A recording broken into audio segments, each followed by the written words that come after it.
Hello learners, welcome back to learn English by Tabassum and this is Tabassum here. आज की video में हम discuss करने वाले हैं 12th सीबीएसई इंग्लिश का जो हमारा फर्स्ट लेसन है, जिसका नाम है द लास्ट लेसन, उसकी पूरी समरी को। तो यहाँ पर सिंप्लीफाइड नोट्स भी आप बना सकते हो। हम डिस्कस करेंगे इसको बहुत ही ईजी इंग्लिश में। चलिए वीडियो को शुरू कर लेते हैं। अगर आप मेरे चैनल पर न्यू हैं तो सब्सक्राइब ज़रूर कर लें, बेल आइकॉन को प्रेस करके, सो दैट आपके पास इसी तरीके की इंग्लिश रिलेटेड वीडियोस पहुँचती रहे। एंड हाँ, don't forget to like and share this video also. चलिए देख लेते हैं समरी को। Little Franz late for school. देखिए इस लेसन के अंदर, मतलब द लास्ट लेसन के अंदर, जो मेन कैरेक्टर है वो एक छोटा सा लड़का है जिसका नाम है France.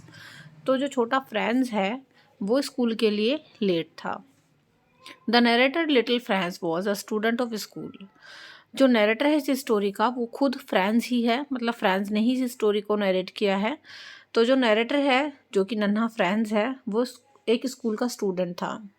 That morning he started very late for school. उस सुबह वो स्कूल के लिए काफ़ी लेट चला। Consequently, he was in a great dread of being scolded by his teacher M. Hamel for not knowing the first word on participles because he was to be asked questions from this topic. तो वो बहुत ज़्यादा डरा हुआ था क्योंकि उसको काफ़ी डर लग रहा था अपने टीचर का नाम क्या था? M Hamel. तो एम हैमल जो उसके टीचर थे उनसे उसको काफ़ी डर लग रहा था, क्योंकि एम हैमल ने उसको होमवर्क दिया था पार्टिसिपल्स के रिगार्डिंग, कि भी तुमसे पार्टिसिपल्स के बारे में पूछा जाएगा। लेकिन जो है फ्रांस को पार्टिसिपल्स का पी भी नहीं आता था, तो इसलिए वो काफ़ी डरा हुआ था। एक तो लेट था और ऊपर से उसको अपना जो है दिया हुआ काम भी याद नहीं था। नेक्स्ट है crowd at the town hall. Town hall के सामने से जब वो गुजरा तो वहाँ पर उसको काफ़ी भीड़ दिखाई दी। On his way to school Franz passed the town hall. जैसे ही फ्रांस जो है रास्ते में था और वो टाउन हॉल के सामने से गुजरा तो वहाँ पर काफ़ी भीड़ थी। There he saw a crowd in front of the bulletin board. उसने देखा कि बुलेटिन बोर्ड के सामने काफ़ी भीड़ इकट्ठा हुई थी।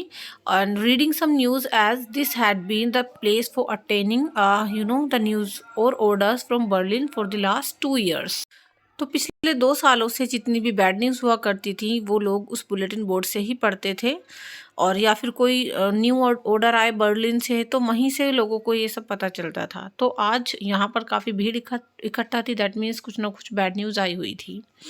नेक्स्ट है यूजुअली कम एट स्कूल। अब देखो सामने से तो वो गुजर गया, लेकिन अब उसको स्कूल पहुँचना था।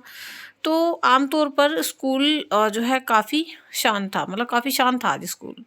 Usually there use to be a great hustle and bustle when the school begin. आमतौर पर स्कूल जब शुरू होता है तो आपको पता है काफ़ी हसल बसल होती है, काफ़ी चहल पहल, शोर शराबा सा होता है स्कूल मॉर्निंग में स्पेशली, ठीक है। But that day everything was quite like Sunday morning. लेकिन उस दिन जब स्कूल पहुंचा फ्रांस तो उसने देखा बहुत ही ज़्यादा शांति थी स्कूल में। स्कूल के बाहर जैसे वो पहुंचा जैसे कि संडे मॉर्निंग को होता है। On the other days the opening and closing of desks and lessons repeated loudly in unison created a lot of commotion. जब वो किसी वैसे मतलब नॉर्मल डेज पर जाया करता था तो ज़्यादातर क्या आवाज़ें होती थी, जैसे कि बच्चे डेस्क को ओपन कर रहे हैं, क्लोज कर रहे हैं अपनी, या फिर अपने लेसन्स को रिपीट कर रहे हैं यूनिसन में।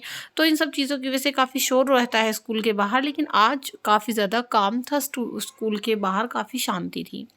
The noise of the teachers great ruler rapping on the table was absent। इसके अलावा जो टीचर जो है टेबल पर अपनी रूलर को ऐसे रैप करते हैं, मतलब मारते हैं डंडी को, वो आवाज़ भी आज मिसिंग थी। So there was silence on that day. तो इसलिए उस दिन जो है कुल मिलाकर बहुत ही शांति थी। Through the window France saw his classmates sitting in their places and his teacher was passing up and down. तो फ्रांस ने विंडो के थ्रू देखा अपनी क्लासरूम के अंदर कि उसके जितने भी क्लासमेट्स थे वो ऑलरेडी अपनी जगह पर बैठे हुए थे, और उसके जो टीचर थे एम हैमल वो ऐसे ही अप डाउन, मतलब वो ऐसे ही चल रहे थे, राउंड लगा रहे थे क्लास का। He was afraid to enter the class but nothing happened like that. M Hamel saw him and asked him kindly to take his seat.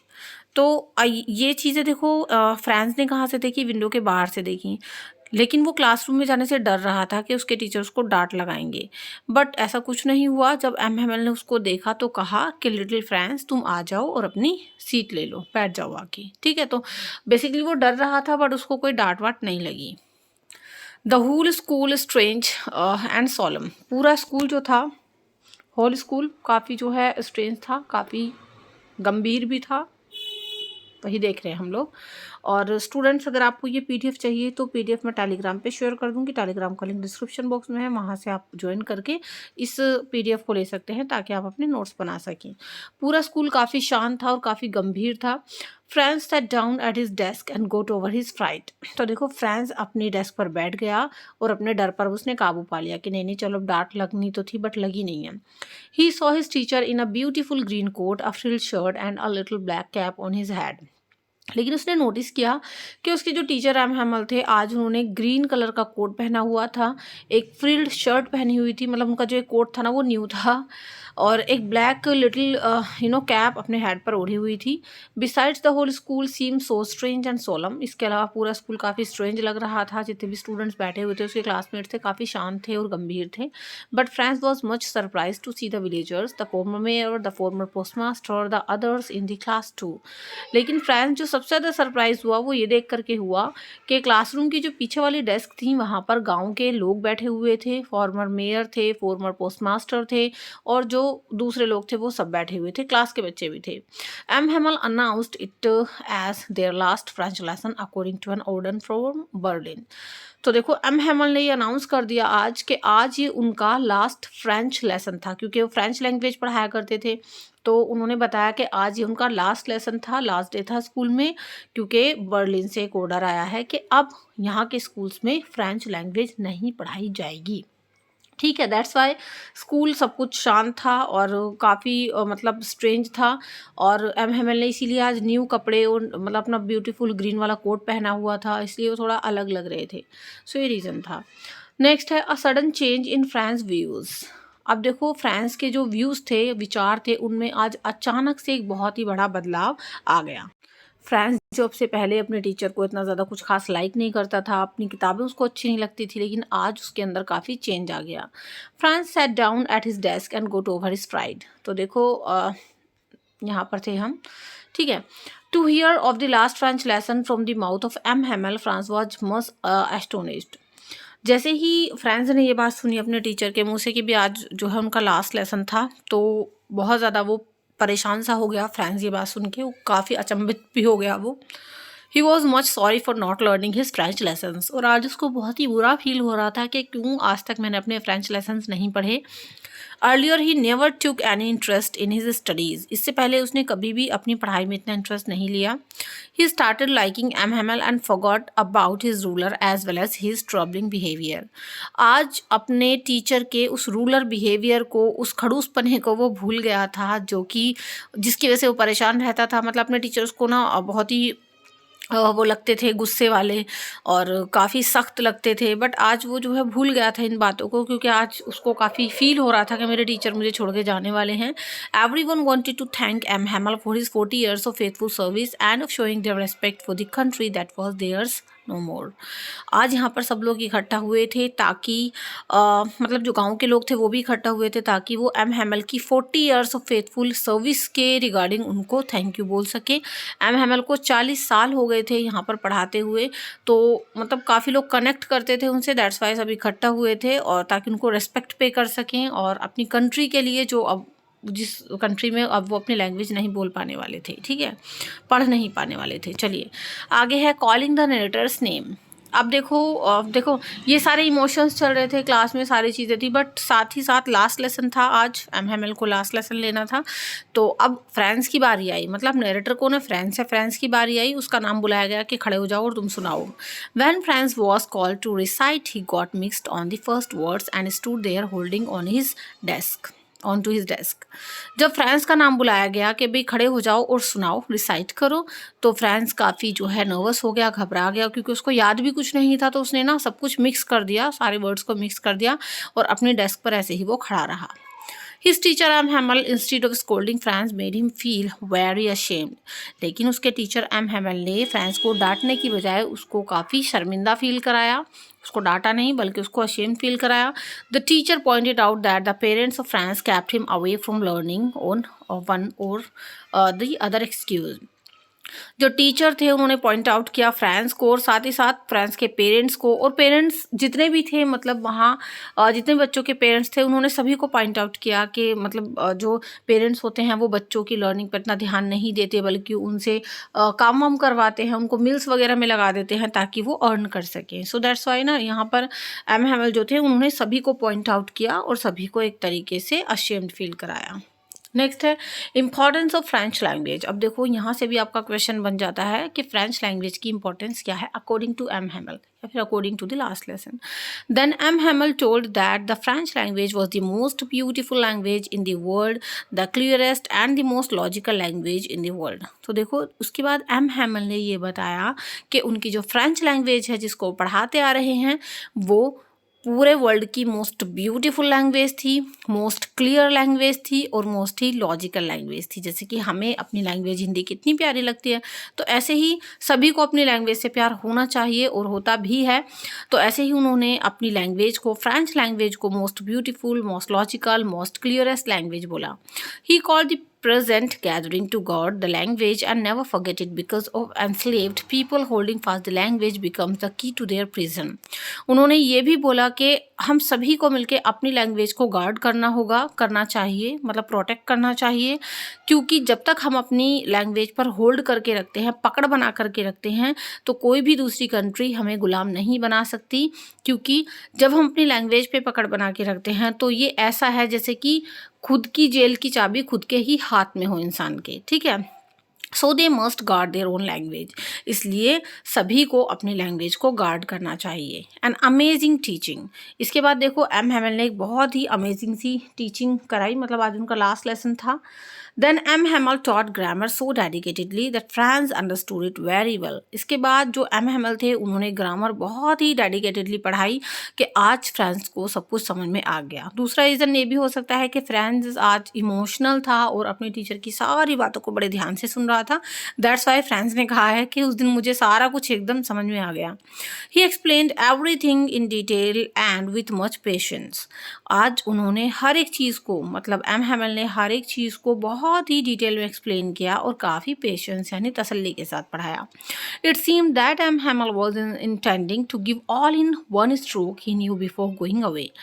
और ऐसा लग रहा था जैसे कि एम हैमल जाने से पहले एक ही झटके में अपने स्टूडेंट्स को सब कुछ पढ़ा देना चाहते थे। Whereas he was broken with the news of the last lesson, जबकि वो आज अपने लास्ट लेसन की न्यूज़ से काफ़ी टूटे हुए थे, काफ़ी परेशान थे। ठीक है, चलिए आगे है विव ला फ्रांस। तो देखिए विव ला फ्रांस का मतलब क्या होता है, यहाँ से भी आपका क्वेश्चन बनता है, मल्टीपल टाइम क्वेश्चन यहाँ से बना है आपका। विव ला फ्रांस का मतलब होता है फ्रांस हमेशा अमर रहे। जैसे हम लोग बोलते हैं मेरा भारत महान, है ना, तो ऐसे ही विव ला फ्रांस का मतलब है कि फ्रांस हमेशा अमर रहे या फ्रांस महान रहे। Then they had a lesson in history. तो देखो ग्रामर की लेसन के बाद हिस्ट्री का लेसन बच्चों को पढ़ाया गया। All the babies chanted their ba be bi bo bu. तो जितने भी बेबीज थे उन्होंने अपना वहाँ पर लेसन जो है वो चैंट किया।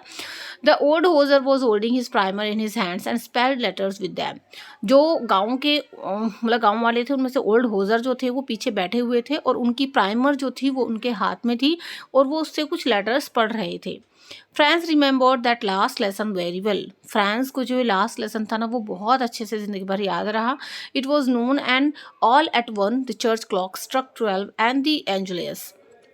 ये अब जो है सारे जब इनके लेसन्स हो रहे थे तो फिर अब धीरे धीरे 12 बज गए और जो चर्च थे उसने जो है 12 बजा दिए। उसके बाद एंजुलस हुआ वहाँ पर।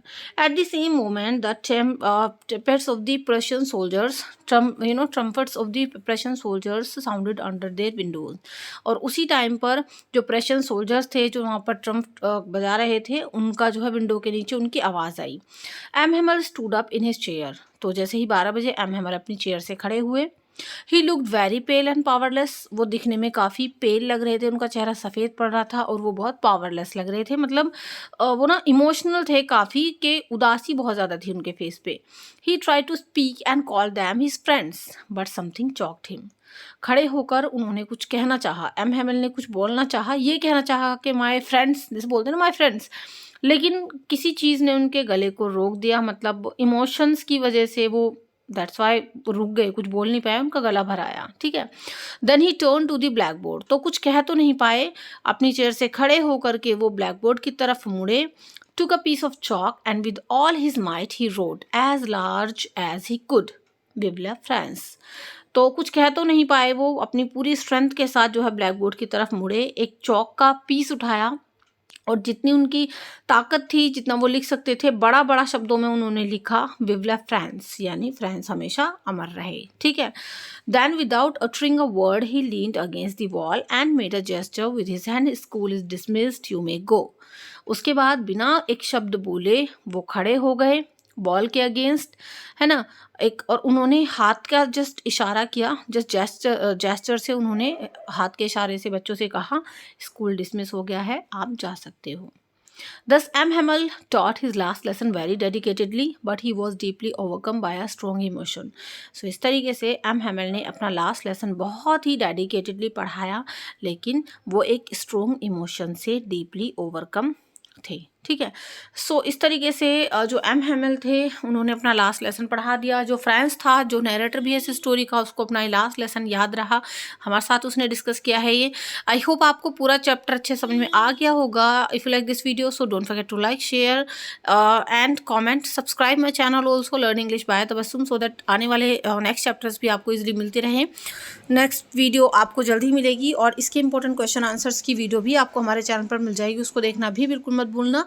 सिलेक्टेड क्वेश्चंस आपको मैं करवाने वाली हूँ और जो कि मल्टीपल टाइम रिपीटेड है। बाकी ये पीपीटी आपको, ये पीडीएफ आपको टेलीग्राम चैनल से मिल जाएगी, उसका लिंक भी डिस्क्रिप्शन बॉक्स में है, उसको भी ज़रूर से सब्सक्राइब कर लेना।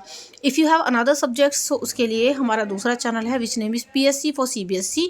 सीबीएसई बोर्ड के ऑल सब्जेक्ट्स की पढ़ाई आप वहाँ से कर सकते हो। इस चैनल का लिंक डिस्क्रिप्शन बॉक्स में दिया गया है, उसको भी ज़रूर से सब्सक्राइब कर लेना। तो चलिए, do like, share, comment and subscribe. See you in the next video. Till then be a learner and learn English. Thank you and good bye.